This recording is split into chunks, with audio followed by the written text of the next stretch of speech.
the Florence School of Regulation. And today we are going to discuss a very critical and important topic, particularly at present, the physical security of critical energy infrastructure.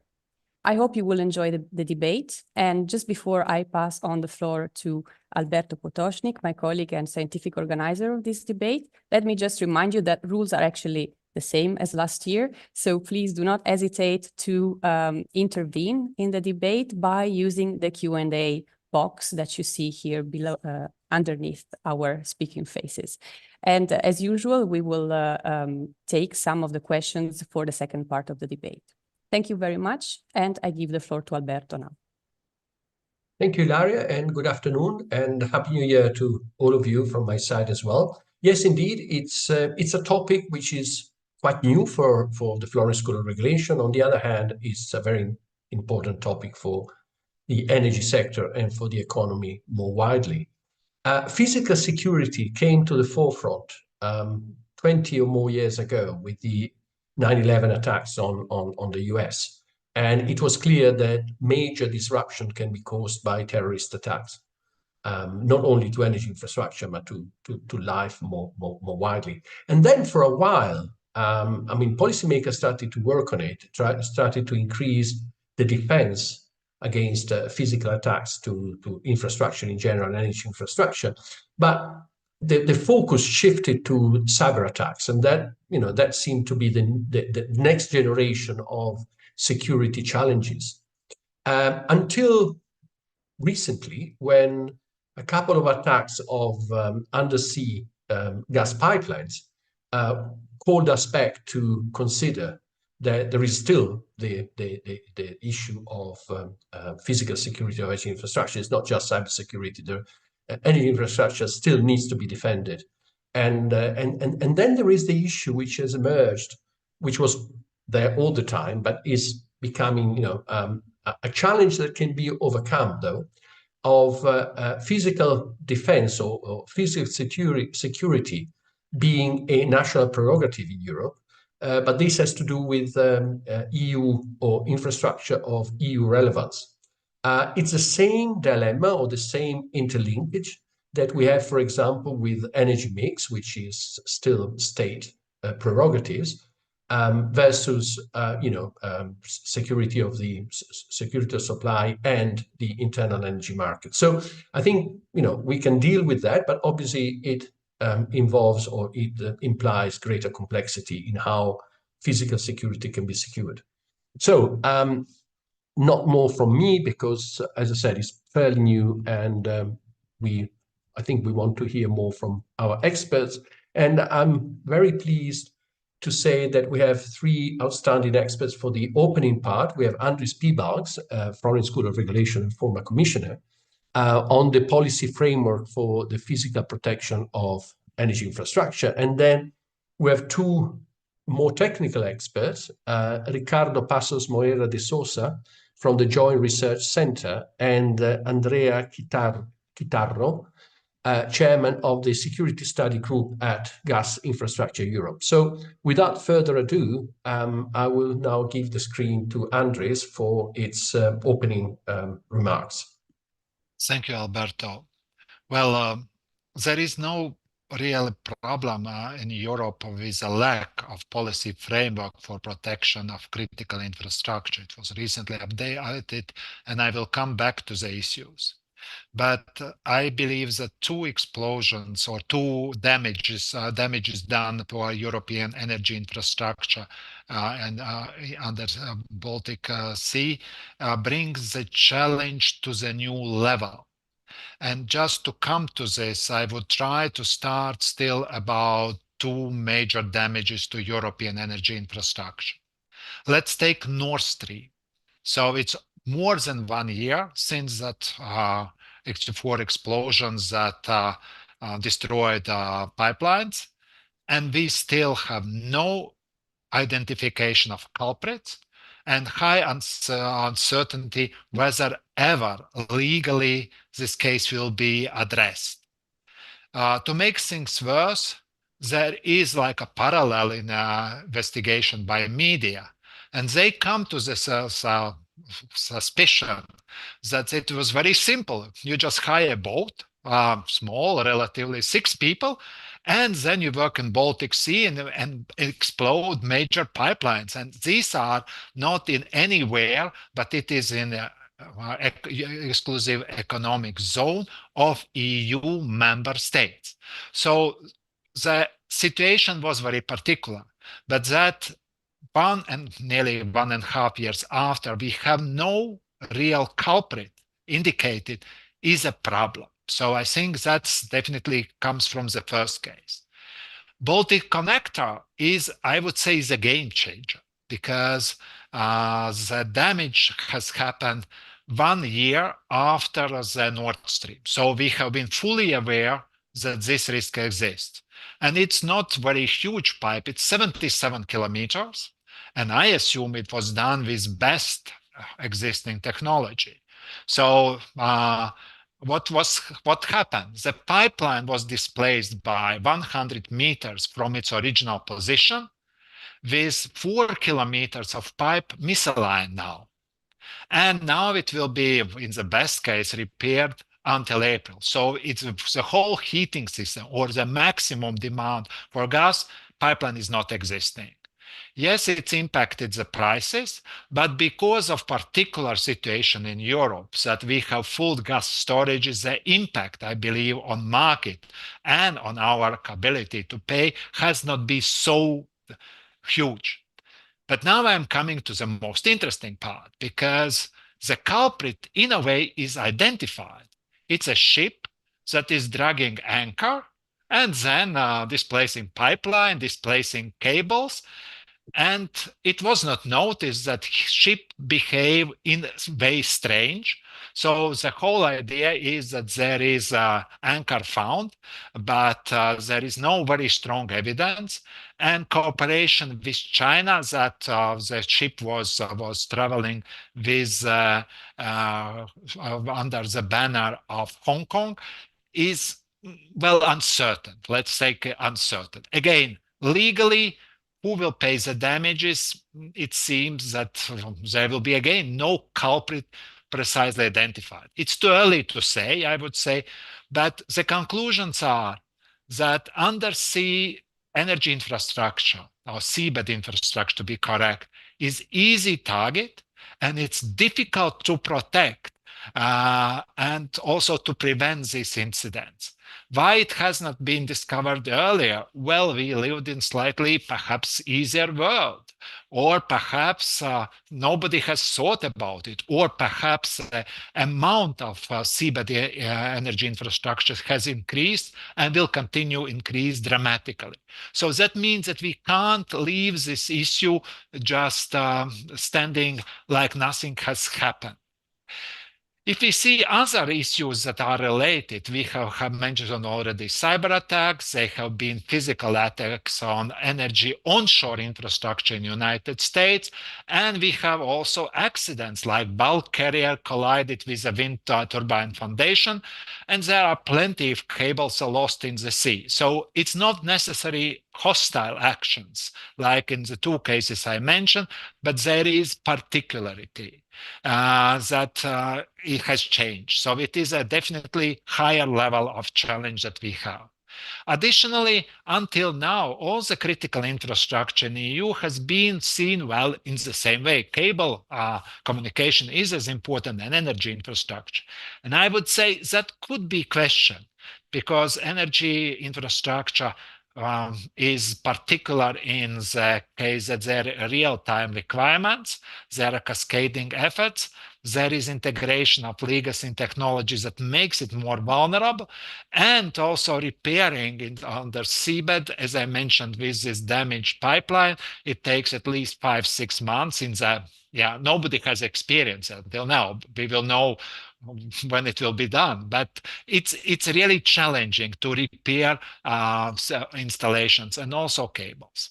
Now let's see what is the framework of EU policy. Well, we have a directive on critical entities resilience that basically requires that by 17th of July 2026, each member state should adopt resilience strategy so identify what are these critical entities, conduct risk assessment, then to establish single point of contact in the countries that are responsible for all this, and then to ensure, and it's legally binding, that each critical entity implement technical, security, and organizational measures for resilience. And if they don't do, there are penalties. And there is also carrot. If it's very expensive, state could provide the aid. So it seems not so bad. Then there are entities of significant European importance. It is identified as provide services to 6 or more member states. There are critical entities resilience group established. So it goes rather typical like EU legislation. You require from member states, you expect that it will be implemented, and then there is a council recommendations on a blueprint to coordinate a union level response to disruptions of critical infrastructure with significant cross-border relevance. If something goes wrong, first of all, you make collective situation awareness, you provide for effective response, and also you ensure that the coordinated public communication is there. So in a way, there is a logic in the structure. The only problem that the challenge seems higher than is being expected by the current legal framework. And what good expectations are? The public expectations goes very much to NATO. So deterrence, NATO has established a cell. The difficulty with NATO is, well, today was also some bombshell by publication of Thierry Breton's commissioner private conversation about NATO in general, but deterrence for NATO is not for really protecting seabed infrastructure. They can do sometimes, but it's not the main issue. So it should be something different. And for me, it is definitely some higher technological standards, both for protection and both for also visualization or observation what happens. I think that is one issue that is important. Second, who pays the damages or insurance? Yes, that is another issue that should be looked upon. And then we would need to find how to coordinate all the instruments. There is you see seabed strategies that are established, and you need to look integrated. If you look this part between Finland and Estonia, so you call so much infrastructure. It's incredible what is there. So there is need really to look on all the instruments that we have, try to slim it down and make it more cross integrated, because today the situation is decent to respond if something goes wrong, but it's very difficult to say that we are able to prevent major incidents or major destruction of our infrastructure. And we know that seabed infrastructure will grow substantially. So that, I think, is an issue. More debate is needed to find the best solutions, but technological line is very, very strong. And I would finish there because the situation for me seems like we have had with by far easier issue, methane emissions. There was nothing particular in there. Then the best practices have been collected, what is being done here and there. And on basis of this and best experiences outside, there is methane regulation that applies good technologies, advances new technologies, and something like this, I believe, need to be structured in this 21st century also for Europe. Thank you, Alberto.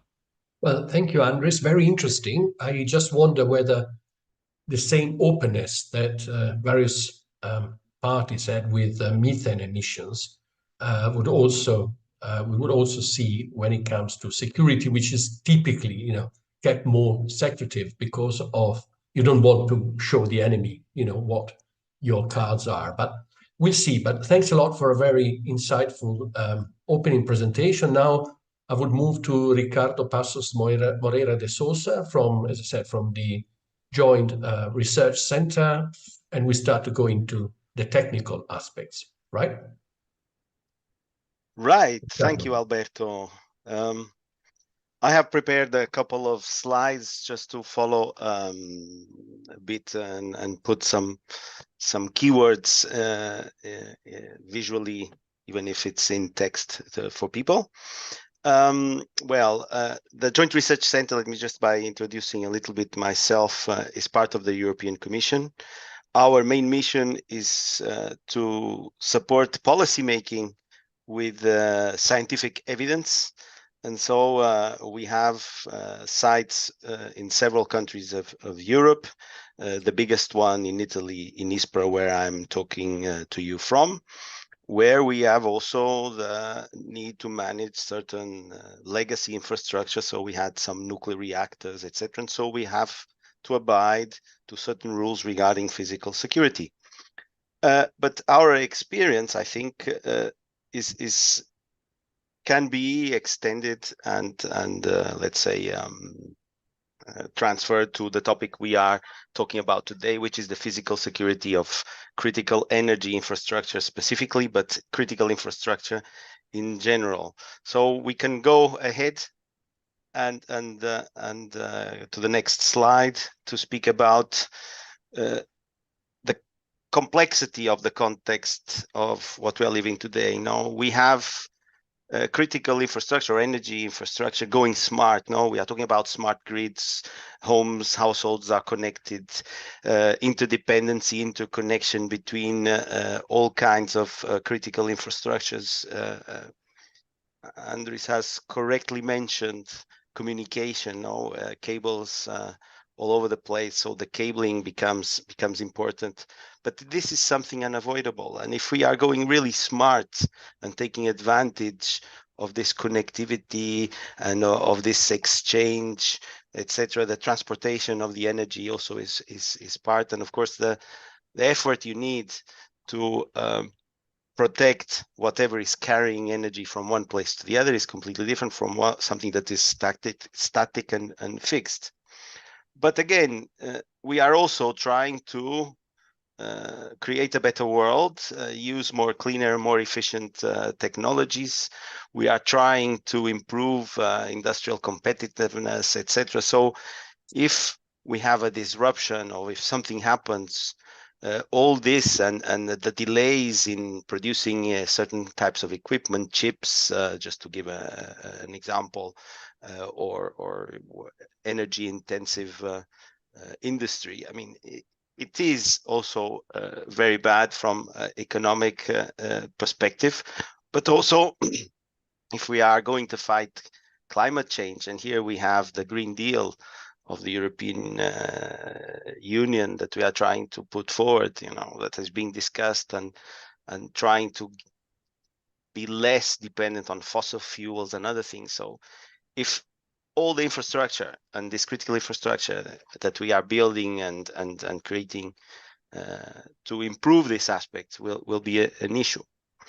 Again, the definition, and here we have touched a bit of who will be responsible for parts of this infrastructure. But of course, we have to take into consideration that there are maybe pieces of this smart critical infrastructure that we can visualize, I guess, for the future, who will be taken care of, and this cross-border issue that has been mentioned. Now, should we apply the principle of subsidiarity? What can be improved or made better at European level? Now, should it be managed by some European entity, and then to which member states contribute? So it is important to keep these things in mind, because it would be important to shape the context and assign clearly who should do what within the framework, even if we have some things that are already there, as was explained beforehand. Another issue that I would like to mention here in terms of responsibility, what we don't want also is to tick a box or have a sort of checklist based on the regulation and say, we've done this, we've done this, we've done this, we've done this, so we are okay. No.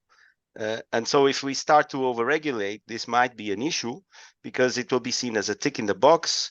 We are in order. No, I could compare it to ISO 9001 quality systems, where it is important also to describe correctly what are your processes and make them, make them have a useful output. And so these are all issues that we need to consider, in my opinion, because it's a big challenge. And how would we monitor the ships going nearby pipelines that are considered critical? Or if we reverse the coin, how would we build that infrastructure or protect it so that an anchor could not move it for several kilometers just so simply, because these things can happen. Can we go ahead, please?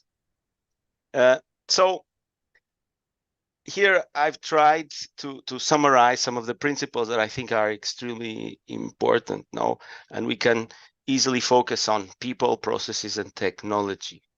So we are as strong as one of these weakest links that we have in this chain. So we need to have trustworthy people.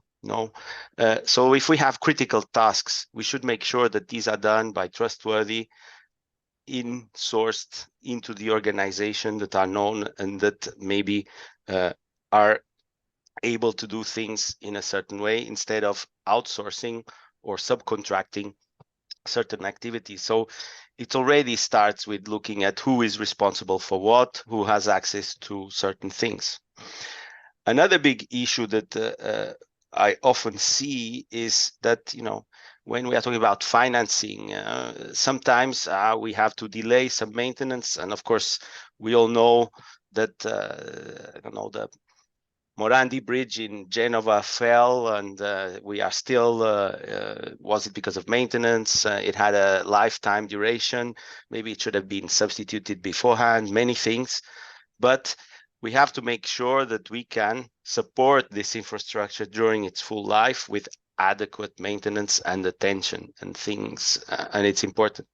So the maintenance part and the management of the life cycle of these infrastructures already needs to be, and here I would also touch upon things like nuclear reactors. We can build a nuclear reactor, but we already should have in mind what we will do afterwards when it is no longer useful and its lifetime has ended. So the decommissioning part, something that we are doing here at the GRC as well.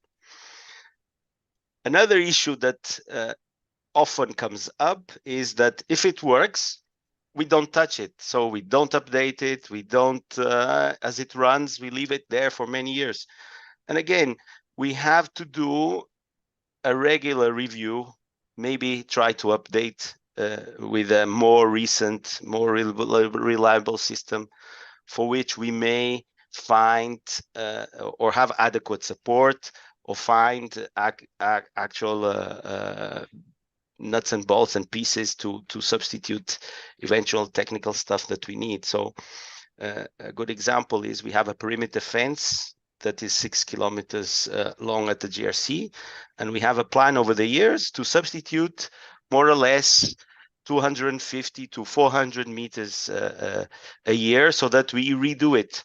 And a good example is that, for instance, our fence in certain areas where we have the road passing by, the tarmac of the road over the years was just at the same level of the wall part. So we really had to increase the height of the wall to make sure that we are protected, and it's a fence that protects us.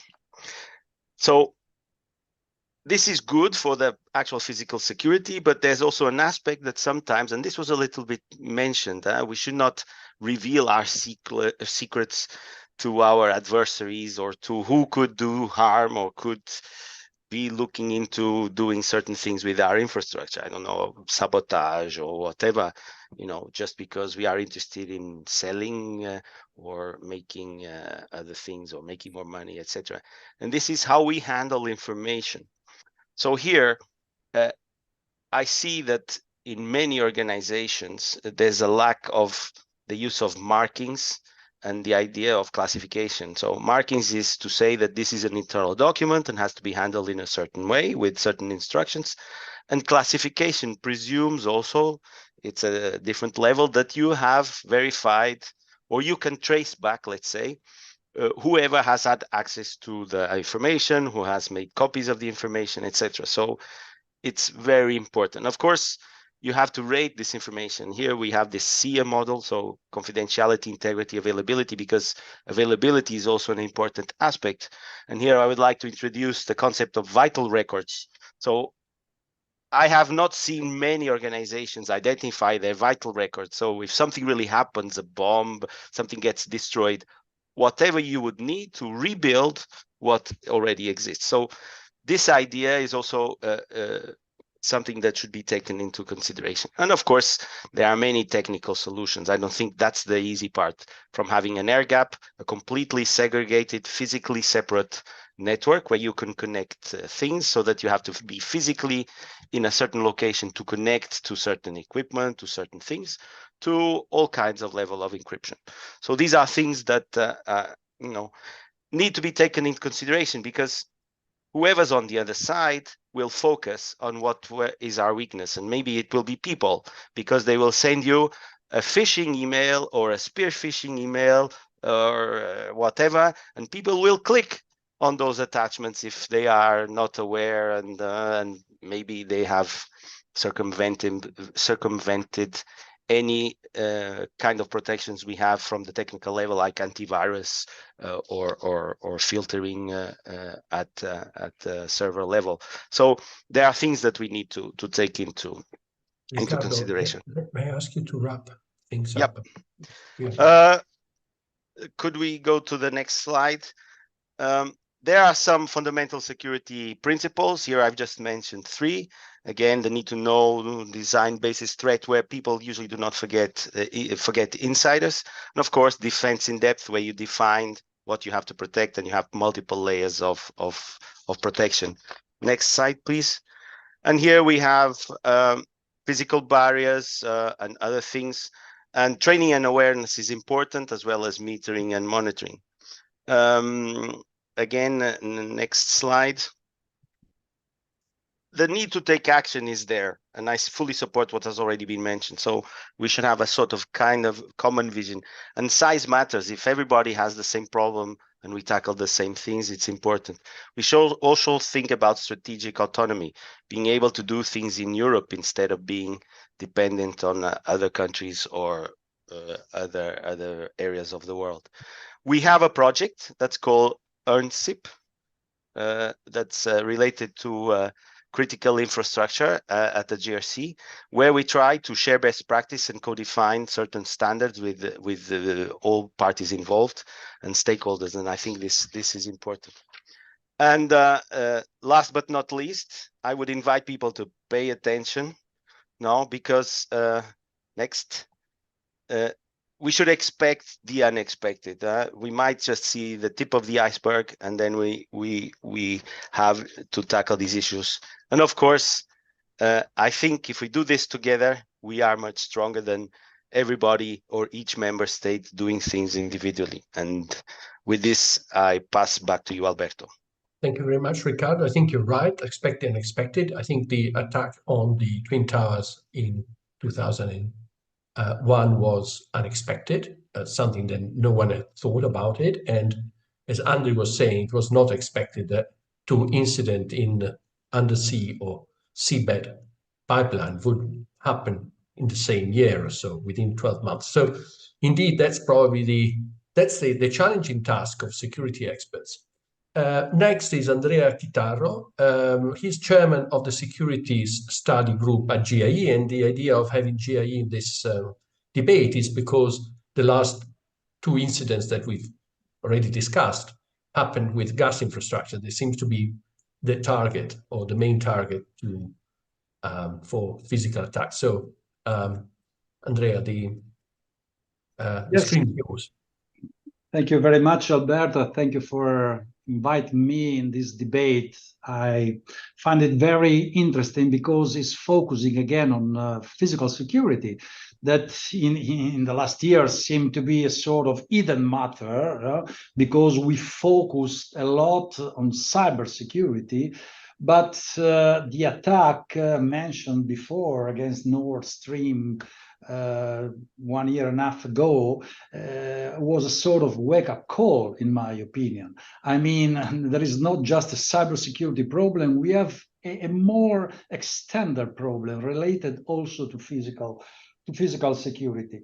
Of course, today I'm here representing GIE Security Study Group, but my main role in my life is at SNAM as Executive Director of Global Security and Cyber Defense. What does it mean? It means that I deal every day in protecting 40,000 miles of pipelines, at least 30 sites of regasification and storage of natural gas or compressor station. So I know very well what does it mean. What is the challenge to protect so huge infrastructure?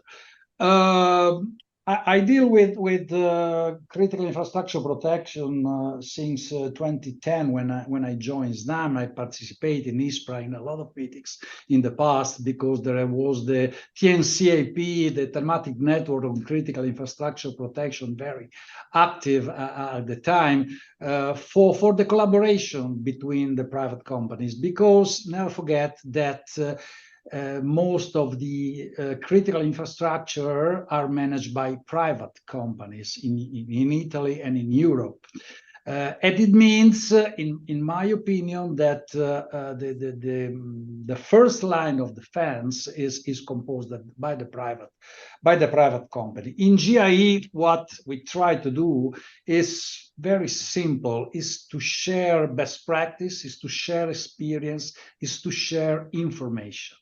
Because as I think Andres said at the very beginning, we have enough policies, we have enough regulation at the European level.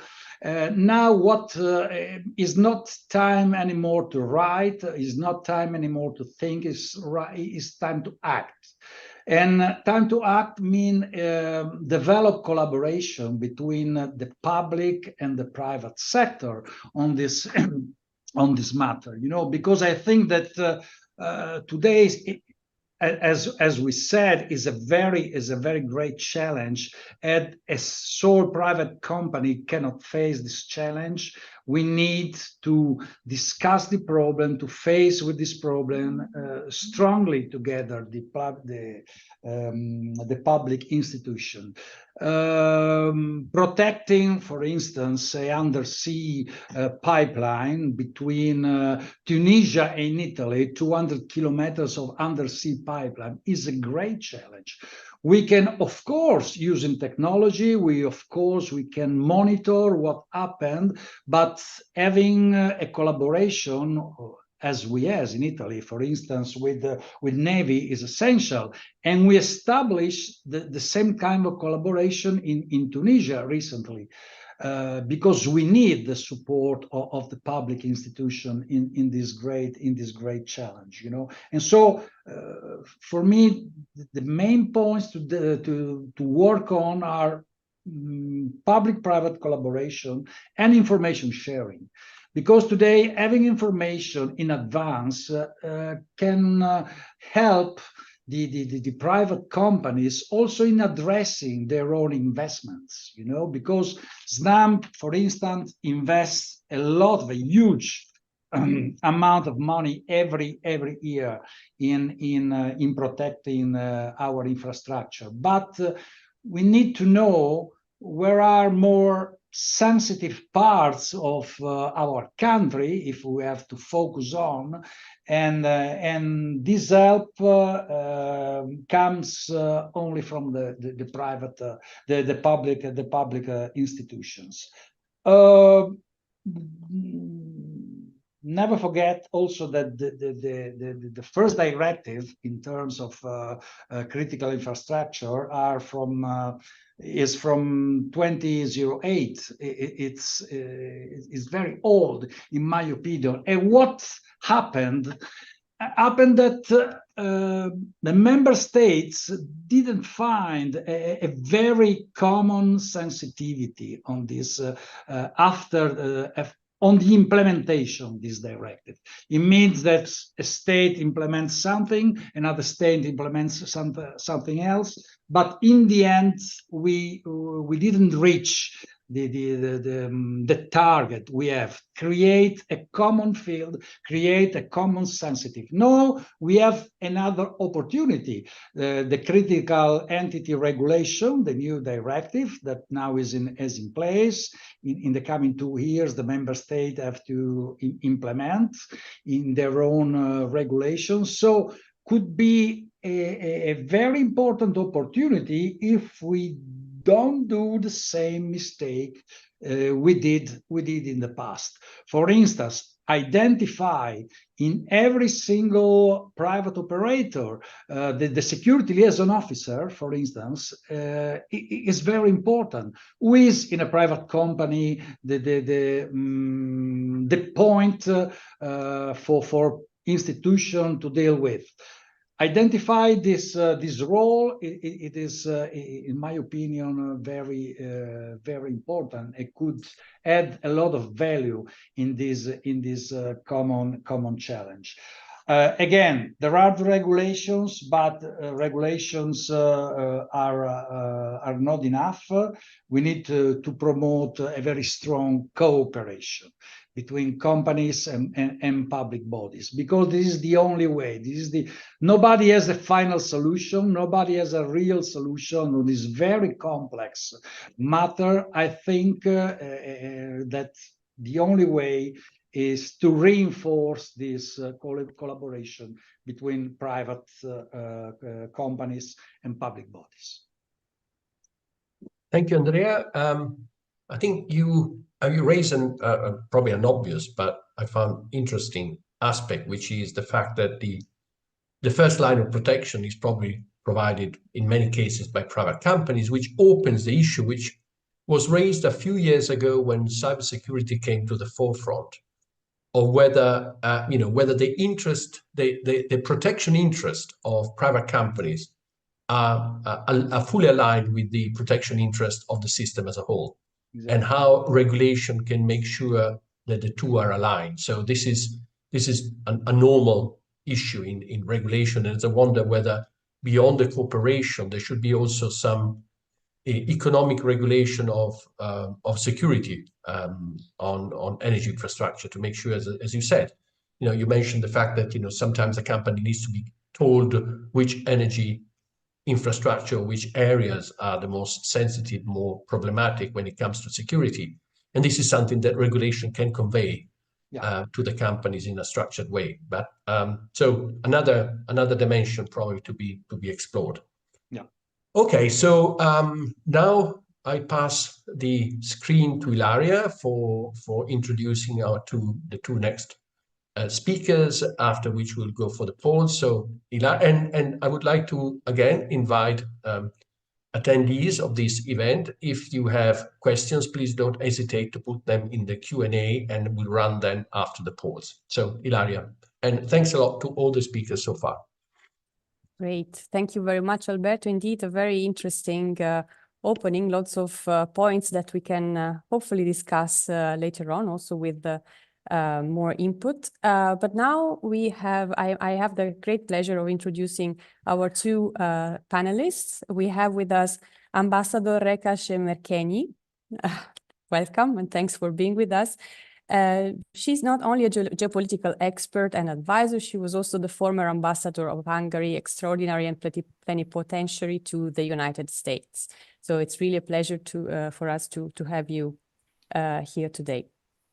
And we also have Professor Andrea Belli. He's well known because Andrea has been working with us on a number of activities in FSR. He's adjunct professor in energy law and policy at the University of Eastern Finland and CEO of Balesene OU, which is an energy consulting firm in Estonia, in Tallinn. Andrea, many thanks for being with us today. So I would start with a first round of introductions and general remarks. I think you can have 6-7 minutes each. After that, we will move to the polls, some polls that we have prepared and that will be asked to the all participants and on which then I will ask you to comment. Let's start with Ambassador Rekas Mercheni, please. Thank you, Ilaria, for the very kind introduction, and thank you, Alberto and Ilaria, for organizing this discussion, and a huge congratulations for the three speakers. I think this is a very timely topic and something that we really have to prioritize in our internal discussions in the European framework as well. It is very clear, and I have also worked a lot on cybersecurity. I was responsible for designing the first national cybersecurity strategy. I very well remember the times that Alberto was referring to, about the time where of the times when the companies were massively refusing to cooperate with public authorities about cybersecurity issues, saying that it is primarily their own interest to be defending their own operations. And it took a couple of massive hits in cyber attacks and massive successes of attackers to change that attitude into a more cooperative framework. And indeed, what we're talking about today is that infrastructure that deserve a special protection from a national security point of view. This is way beyond the individual companies that we're discussing now. These instances that provoke the focus on critical infrastructure protection has to be seen as very clear reminders that they have an essential consequence for the operation of entire populations, the whole society, the economies of our countries. So it is a really big issue. And of course, the goal to maintain the functionality of the modern society as it is, with all the freedoms that we enjoy and we like to have, is to provide the information security of our companies and of our economies, of our public actors, is essential. So the challenge is huge. And I think, what we have seen is exactly as Andres highlighted through the two major instances. The cables on submarine level interaction between the two sides of the Atlantic are also staggering. So we have a massive increase already in the European context of an increase of deep water and seabed infrastructure. But also, if we think of the global submarine network, for instance, that really carries 99% of transoceanic digital communications are on transoceanic data on deep sea level cables. There is 750,000 miles of cables that connect the two continents, the US and the European continent, which are all physical infrastructure of the digital age. So this is something that is absolutely clearly an issue that should be considered a prime importance from a security point of view, from a stability point of view for our long-term interest. So what is the real method? What can be done? And I think some of these ideas are emerging now, but this is the time to really think about them, because the definition that we use for critical infrastructure, that is so vital to the functioning of our societies, that the incapacitation or destruction of this infrastructure would be debilitating to society, to national economic security, and to national public health or safety of all of our countries, highlights this fact that the shift that is reflected also in the EU documents is legitimate. The shift is from protection to resilience that we have seen in the documents. And I think that shift is a very important one, because it shows that we have to manage the risks, we have to enhance security and enhance resilience at the same time. There is a very interesting initiative by the DHS, the Department of Homeland Security of the US, that developed the Cyber Resilience Review. This is a free resource that provide insight about various companies, developed a methodology, and develops and offers also recommendations for improvement of enhancing resilience. I think that can be an important and interesting tool. But that shift of going over from a simple protection to understanding the importance of resilience highlights us the three elements of this: the before, the during, and the after. But because what we have to focus on in our thinking is the pre-crisis or the pre-unwanted accident time, during the time of an occurrence, and to enhance the absorptive and the adaptive capability of our critical infrastructure, and of course after it. So what can be done? There's a whole list of issues, I think, that we can think about, but primarily just to think of a few measures that can be incorporated in our thinking. Some of these have already been to a certain extent, but I think this is a thinking that is going on now. To do an asset inventory and understand clearly what are the risks. The critical infrastructure that we have to focus is, of course, a precondition and to start with. But then we have to focus on a second element of or second measure, to focus on security patching, so to say, to introduce updates of the existing systems that is necessary. A third element is how to enhance the human training, the human knowledge, and the human ability to understand and support the systems. A fourth one is a supply chain security element that has to be included in this. Access and control of the systems, and controlling the access to systems is an important one. Maybe duplicating systems is an important element to consider in enhancing critical infrastructure.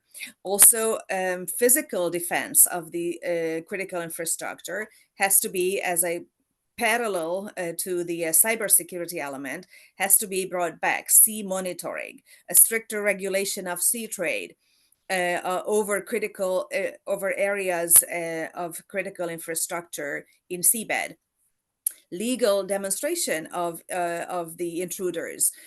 We have to be very significantly able to very significantly fine those who are harming critical infrastructure, willingly or unwillingly. So I think there's a whole strategic thinking that is unfolding now, the elements of which are taking a kind of shape in our discussion as well. And I very much would like to end on just one thought, that a strategic autonomy is something that has to be considered, but we have to also see that disruptions and pressures and threats to critical infrastructure can be very well used, as we have seen, in ways to severe and stress transatlantic cooperation as well. So I think it's not just about Europe, it's about the Euro-Atlantic cooperation, and it's about the cooperation of like-minded states in a broader international framework as well. Thank you so much. Thank you very much for this high level, but at the same time, very concrete, very focused insights into the debate.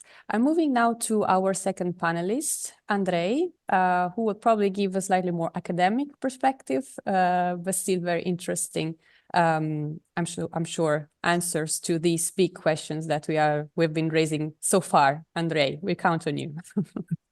Thank you very much. Thank you for giving me the floor. Well, I believe that all the previous speakers, panelists, provided quite a comprehensive viewpoint on what is the problem and also what are the possible solutions.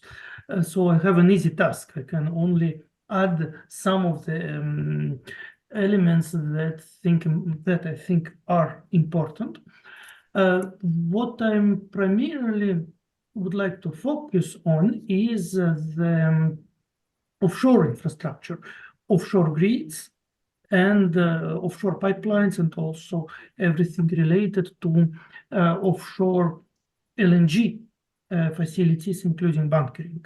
One of the reasons is that in the offshore areas, in the maritime zones, national authorities usually have less ability to control, and therefore the focus on the maritime areas should be prioritized in this debate. Then a question which arises now is how to make all these things effective.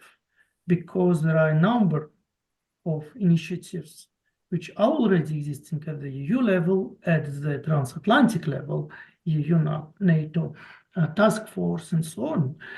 So we must find a way how the actual operators either contribute to fund backup solutions or to pay for insurance. Once the costs for these actions are increasing, the national authorities will be incentivized to control better the maritime zones. And in terms of institutional framework, I would have thought that the European sea basin strategy could be the best political tool that could be used to enforce interstate cooperation in securing infrastructure that are located in the maritime zones. Yeah, we have 7 different basins which are already having their action plans. It's a very flexible and new framework which can easily include new ideas. And it's true that the European Sea Basin Strategy focuses on decarbonization, first of all, and on innovation. But I must say that with the importance of all the offshore infrastructure, including offshore wind, including gas or probably biogas, the cooperation in securing safety of offshore infrastructure becomes part of the decarbonization strategy. Well, I will not speak too long because I'd like to leave time for Q&A, and in case if there are any question or clarification regarding my ideas, I would be happy to respond as well. Thank you. Excellent. Thank you very much, Andrei. Indeed, I could see at least one question in the Q&A box, but maybe I would leave it for later. And I would instead start from warming up a bit the stage with some polls. Alberto will now lead the submission of the polls, and then we will all comment together. And of course, everybody will be welcome to add comments to the results of the polls. Alberto, please. Yeah, thanks, Ilaria. And we have 4 polls. So I'm asking Tomiris if she can put up the first one. And unfortunately, our speakers won't be able to vote. So the first one is about which energy infrastructure is, in your views, most exposed to physical security threats. One possibility is power generation facilities, for example, a nuclear power plant, but not only that. Overground electricity transmission and distribution facilities, undersea electricity cables, overground gas pipelines, or undersea gas pipelines. So do you think that it's the gas infrastructure or the energy infrastructure which is more open or more open to be attacked, and is it more electricity or sort of on overground or underground transmission or generation facilities? So I think we give some more seconds to vote.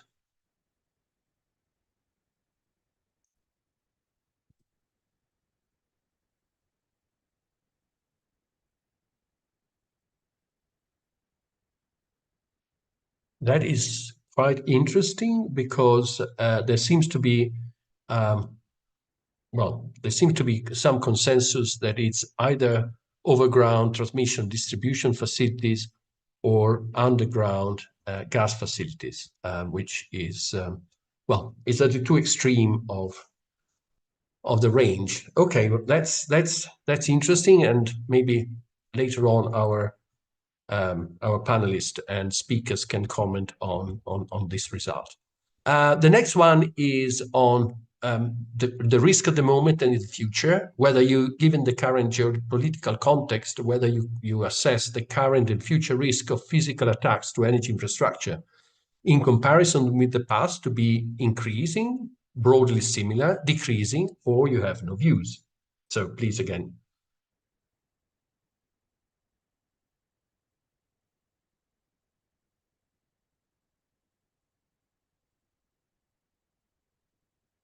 Wow, that's quite a majority of respondent thinking that it's increasing. I think it seems to be what we observe, right? Okay, well, thanks a lot. And the third one is about the most serious source in terms of impact on the reliability of energy system of physical damage to energy infrastructure in the years to come. What do you think would be the most serious source? Would be theft or vandalism, sabotage, terrorism, internal causes of accidental damage, severe weather, because that also counts as not a man-made attack, but still damage, physical damage, or other sources.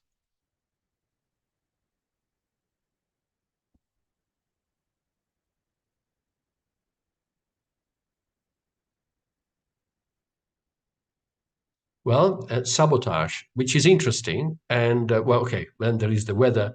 We cannot do much about the weather, but it seems that sabotage that seems to be at least one of the latest incidents seems to be due to sabotage. Okay, then the final one, and this is going back to an issue that I referred to in my opening, whether you consider that the national competence on physical security of energy infrastructure of EU relevance might hinder their effective protection and therefore ensuring supply security, which is a European Union policy goal. So the first two options is no. The fact that it's a national competence does not hinder the security, either because there is no need of coordination or because member states can already adequately coordinate their national protection strategies. The third option is yes, it creates a problem because coordination among member states is not sufficient effectively to protect energy infrastructure. And then you also have the opportunity of saying that you don't have any views.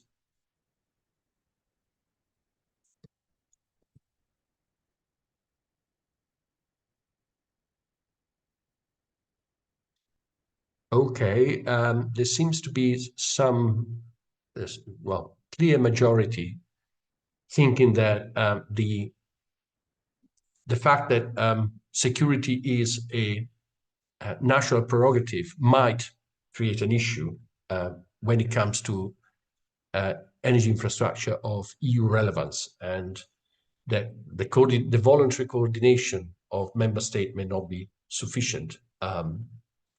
Okay, so that was, I think, interesting feedback from the audience. Ilaria, I think I will give the floor, the screen actually back to you. Maybe we could also include in the round, the question that I had in the Q&A Yes. about. Well, okay, up to you. Okay, yes, I will go through the Q&A box in a second, but in the meantime, I really look forward to listening to the comments from our panelists to this polls. I think the polls results were quite, to me, surprising, some of them at least. So I'm really curious to listen to our speakers. Let's try to go in reverse order this time. We will start from Andrei, and then Reka, and then also again open to our three main speakers. Andrei, please, which poll did surprise the most to you? I don't think that anything surprised me really. I would say indeed there is an important focus now is on sabotages, right? And what is important to understand that we are facing new risks. And these risks can be multiple. And from time to time, we don't know how to address these risks. And this poll, I would say, pretty accurately describes what is in the state of mind of expert communities, public at large, those who are interested in the topic. And in many ways, I share these concerns. Okay. I see. Any other comments on other polls?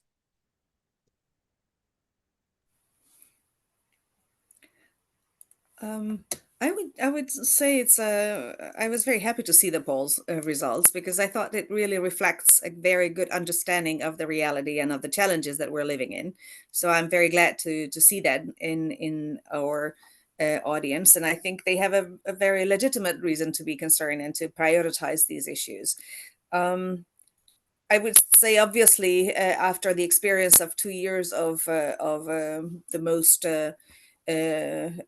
aggressive war going on a European continent, it's also understandable that an attention on the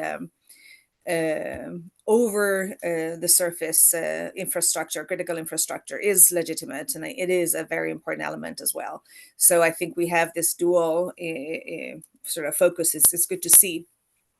Some of the numbers that came up that I thought might be of interest to mention how much they are legitimate is some of the most recent polls, for instance, or I mean reports, about the surge of these attacks, is that there is for instance, a 140% surge of cyber attacks against industrial operators, resulting to an over 150 incidents just in the US. And as the waterfall security reports predicts, that at this rate, if we continue, everything continues at this rate, we can expect cyber attacks to shut down 15,000 industrial sites in 2027. So I think we're very significantly under a big pressure. So I think, we have a good audience, and we need that public support and expert support to go forward. Absolutely. Thank you very much. So I would move now to our speakers, and I will start from Andrea. Gas pipelines, undersea gas pipelines were mentioned in the polls, and well, they were not first in the list, but second at least. So it seems that gas pipelines are also, there is a perception that it's very important to safeguard them, to protect them, and if we match it with the result of another poll, maybe there's also the concern that because of climate change, whether disasters might affect this type of infrastructure. What's your view on this?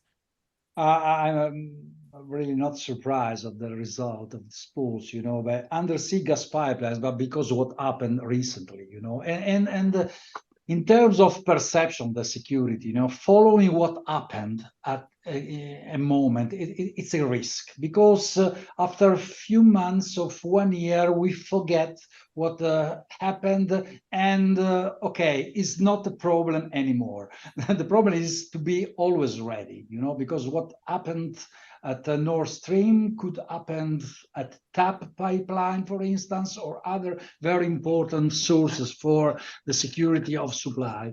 And so I'm not really surprised. Of course, overground electricity transmission in the past, at the age of the terrorism, was the main targets for the terrorists. And so it means that the perception is realistic at the moment, related to the moment, to the past.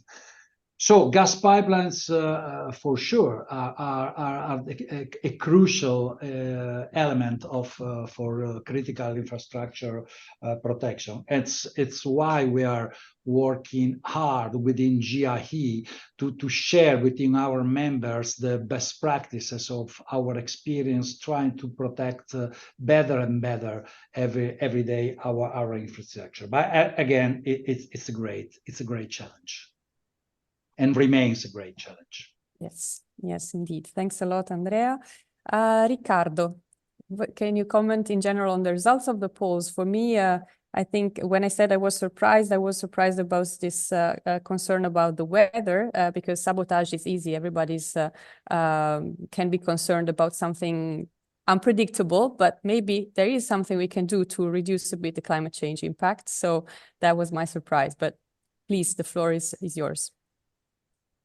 Well, I also, let's say, the sabotage would be my goal, because today we more and more see hybrid threats now. So it's not just cyber attacks, it's not, but people are actually physically trying to understand how things work, how they can hinder, etc. So it's more complex. It's not just something, and of course, having an insider and foreign interference and trying to take care of this becomes an issue. That's why it's not only related to technology, cyber, but you also need to focus on people and find trustworthy people. And as I said, in outsourcing, and if you need to, it's difficult to find manpower to do certain tasks. So in building, in construction. So you need to make sure that things are constructed well from the beginning.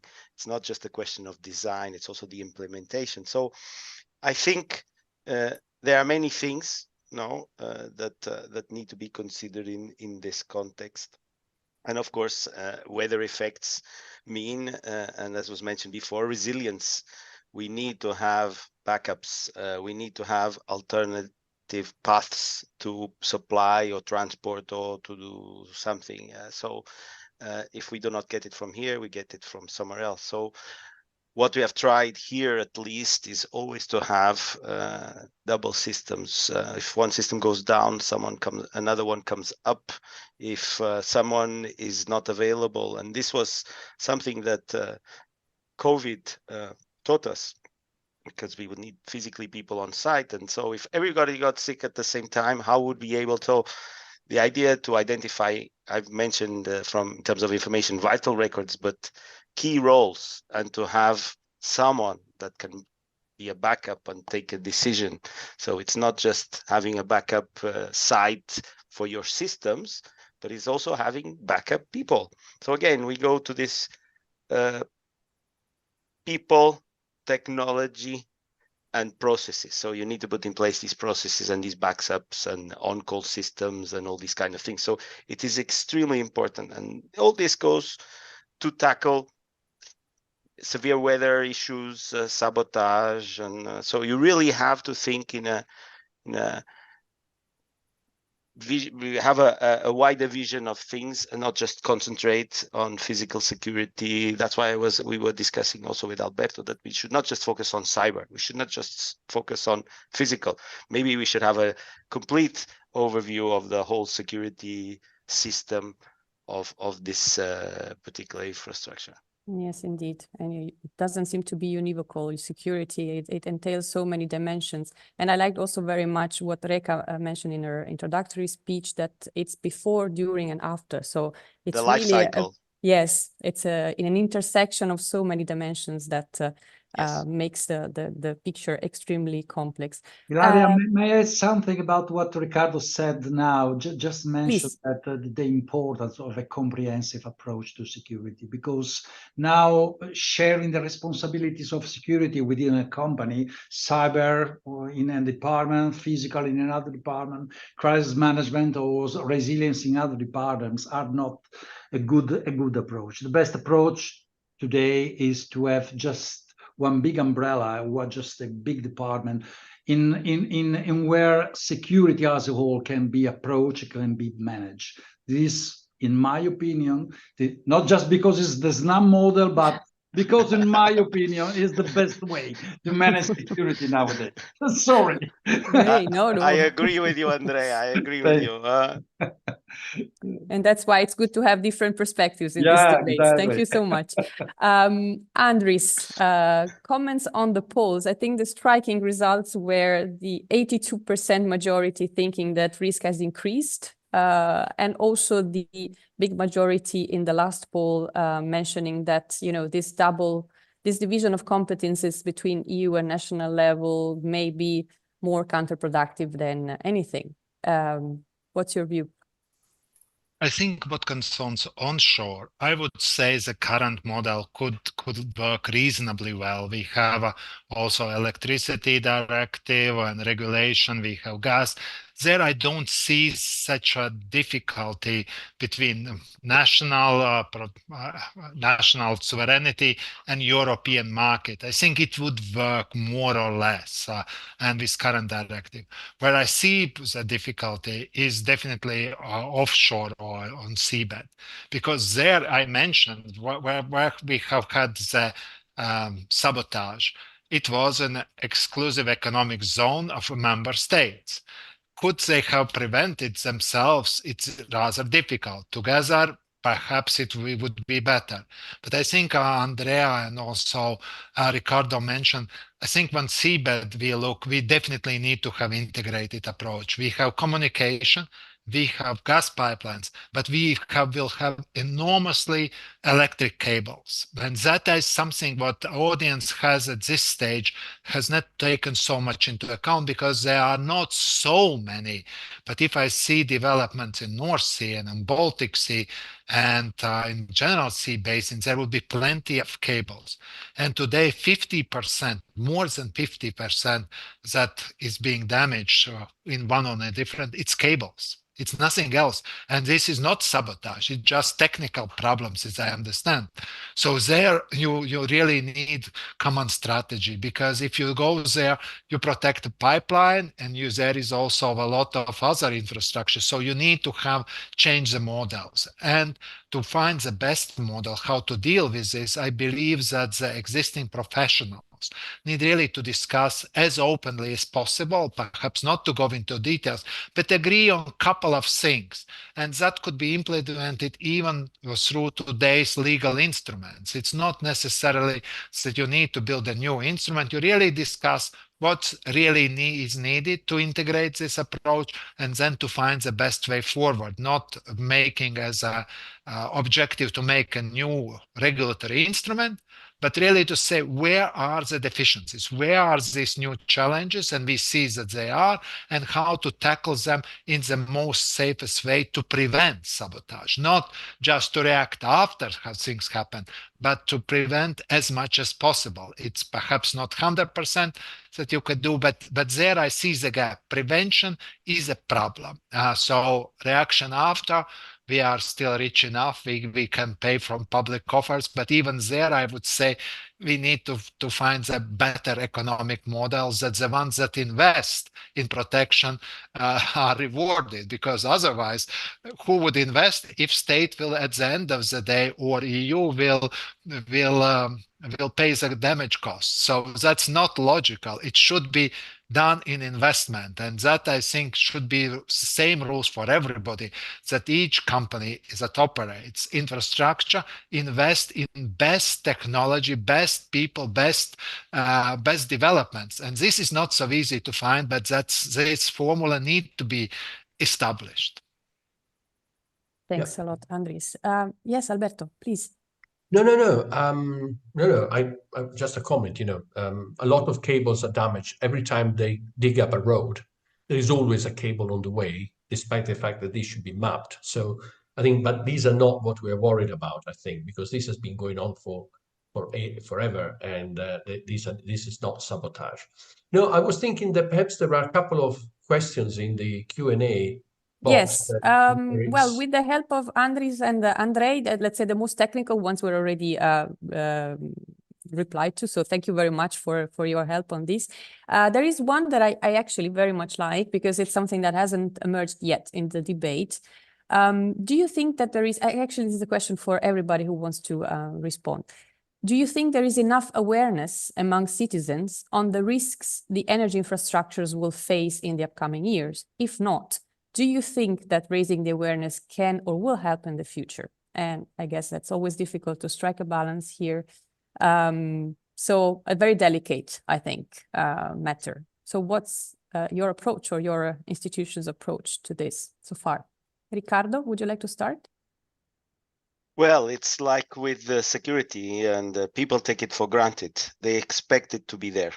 Okay, and from one day to the other, something happens and poof, it doesn't work, or something happened. So there is a very high expectation. I think there's less awareness now regarding, because people, as was already mentioned, have the tendency after a year or so to forget. So something that happened some time ago, maybe they will no longer, as the prices are not or have not been impacted like in the previous winter, they might not even know or remember that we still have this issue of the gas pipeline and the sea pipeline. So I think it is important to focus on this awareness, to make sure that we discuss the topic. We have an issue also here in the GRC. We are trying more and more to focus on citizen engagement, no? Because many people can have good ideas and understand how to eventually tackle a topic in a different way. And it's surprising how sometimes people from different backgrounds think and have a vision of things in a different way. But I think it is extremely important, and it will, of course, help in the future in order to, like we did with the question of the issue of the consumption of gas. Everybody made an effort to lower temperatures, to reduce consumption, to make an effort. And I think here again, we have to make sure that people invest. And I really liked what was mentioned before. We need to invest, and companies need to invest in best technology. But this also applies to our households. No, and I think prevention is extremely important also in security. So we should prevent things to happen. No, and that's why we need to have resilient systems. And this is all part of prevention. It's always much more difficult if you have to react and do things afterwards. So if we can predict as much as possible, prevent as much as possible, I think we are going in the right track. And this you cannot do alone.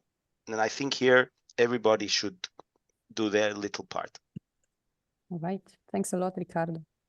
Reka, would you like to comment on this? What's your experience with communicating the risks to people? Yeah, I think it's crucial because it's a very, well, there's no security for free. So that's definitely an investment that is needed. Resources have to be attributed to this, and it has to be taken seriously. It's something that is a catch-up game. So the malware and the bad guys are always ahead of the good guys. So it's a typical situation in which the investment is very much necessary, and it has to be over a long period of time. So I find that very important, absolutely. In addition, I think what is very much part of this, our understanding is that we will have to add up, the supply chain elements to the security, the physical security as well of our critical infrastructure, because our critical infrastructure is just as secure as its weakest supply chain element is. So I think that has to be incorporated in a system, which again is a pressure, is a kind of a requirement on that has to be understood by the public. So I think it's a very important mission that is ahead of us. Thank you. Who would like to comment on this? Any more comments? Andrei, please. Yeah, thank you. What is important to understand also, and here I repeat one of the speakers before me, not all the security aspects have to receive a wide public coverage, right? It's pretty natural that there are areas that are reserved to those who are dealing with the problem. So public communication about the security is not always suitable. Sometimes it is, but it's not always suitable. So it should not be, I would say, a sine qua non norm in the EU policy or in the member state policies in this particular context. Yes, indeed. That's a very important and delicate equilibrium. Can I make a comment? Sure, I totally agree, because, but on the other hand, I'm not a believer in security by obscurity. So, hiding certain things just for the sake of hiding them, or trying to build up security by hiding certain details, is also not good. But here the understanding of the public is essential. No, so they should understand there are things that are strategic and should not be open, but there is a certain degree of transparency that can be given to this. But certainly, when I talk about information handling and classifying and marking documents, etc., there are certain things that have to be kept inside an organization, etc., and for the sake of everybody. Yes. Thanks, Ricardo, and trust is fundamental here. Yes. Andres has raised his hand. No, I think from the lessons that we painful lesson that Europe is learning each day. You need to anticipate things, and you need to take worst case scenarios, not the best case scenarios. I just would mention now we have had plans for gas supply interruptions, but we took rather decent scenario, not the worst case scenario, and it was not very much connected with political realities. And I think that we really need to start changing this attitude. Let's go for worst case scenarios. What does it mean? What we can do? What is reasonable? And try to involve the actors. And Andrea very much mentioned, and I agree, private companies, but they need to have, as particular network companies, they need to be rewarded. But there are some things that companies themselves can't create. They can't create legislation, and they can't create frameworks, and frameworks are quite important, and frameworks very much depends where you lay the cable, what are permitting procedure, and what, when you take permitting procedure for cable, you need also to include this resilience perspective, that you don't put a pipe that could be dragged 200 meters or whatever. You see what I mean, that you need also from the authorities some part that need to think, and they have some obligations towards citizens, and they need to communicate it, because today, at least the countries that I know best, we believe that we are perfect. So it's the only thing that our worries are prices. If the price goes up, and if you invest in security, the price will go up. So that's, I think, needs to really be communicated, that we are living in very unstable and unsecure world, and this need to be communicated. It's not scaremongering, but it's really important, because if it is not, there will be not investment in additional security or resilience, because companies would just be not rewarded of doing it, or also network operators would not get exact encouragement from the regulator to do this. So I believe this part can be done only by politics, and they should explain where we are, and that's the price spike during the cold spell is nothing, not the end of the world. Thanks, Andris. Thank you so much. Well, yes, if there are no further remarks, then I think my tasks end here, and I can give back the floor to Alberto for final remarks, conclusions. Please. Well, thank you, Larry, and thank to all the speakers and panelists. I think it has been quite, at least for me, an educational exercise. I've learned a lot. I think there are 2 or 3 takeaways that I would like to share with you. First of all, pretty obviously, the issue is the overall security. Compartmentalizing security is not a good strategy, and I guess in the future we'll see probably attacks combining different sort of forms of sabotage. The second one is, I think, what Andris mentioned just now. I mean, it's prevention, mitigation, the cost of disruption, and expect the unexpected. It's, yes, security costs, but probably the disruption and the mitigation after the disruption is probably even more expensive. So in a sense, at some stage, and I'm sure that the security experts are already running it, but I'm not sure whether this has yet reached the policy level. What is the best approach? Is it to try to be very secure because the risk of disruption and the cost of disruption actually is quite high? Or do we accept, a higher vulnerability because reducing vulnerability would cost too much? And this is a classical issue that you always have a regulation, and possibly leaving,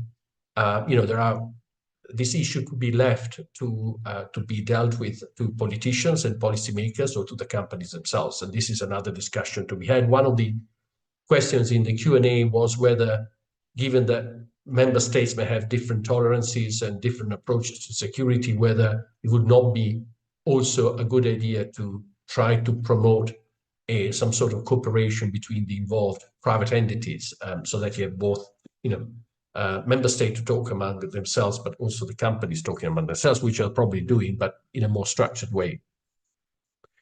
And then I was thinking that there is, the last aspect that we discussed, the perception issue, maybe is a perception that would help in European citizens accept, on the one hand, the cost of reducing our vulnerability, and the other hand, the remaining risk and the chance that there may be disruptions, and so that it doesn't come to a surprise that costs will go a bit up, and then every now and then, there will be incidents where we don't deem that the cost of protecting to that extent is worth the effort. So I think there may be a understanding, our population have learned a lot over the last few years regarding energy. They've learned that there is a network behind the socket on the wall that for a long time was given for granted, and this network cannot be given for granted. And we had major blackouts this side and the other side of the pond. So maybe this is another element. And now cybersecurity, because some, in most cases also reaches very close to us, but this physical security of energy infrastructure is probably another element, another dimension that we could raise awareness on. Anyway, I think it was a very interesting debate, and yeah.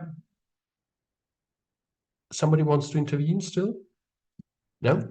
It was a very interesting debate, so I would like to thank, first of all, to thank Ilaria, who's with whom we developed this program and sort of helped me to conduct it, and Andres, Ricardo, and Andrea, and then Reka and Andrei for their contribution. We are seriously thinking of running a longer event after the summer on security as a whole, and looking at the various dimensions that I've just mentioned, how to deal with security, to what extent, or should we have a reflection of how secure a system should be, given that total security, A, is impossible, B, would probably be too expensive. And then, because we are the Florence School of Regulation, whether there should be a regulatory approach, not only a policy approach, but also a regulatory approach to security as such. I remember some debate a few years ago when cyber security became an issue for energy companies. Maybe we should extend that debate also to physical security. So thank you very much to all of you. We will be online on another Wednesday. I think we'll be online on the 9th of February for an interview with Christian Zinglersen on the new role and tasks of Acer as a result of the electricity market design reform.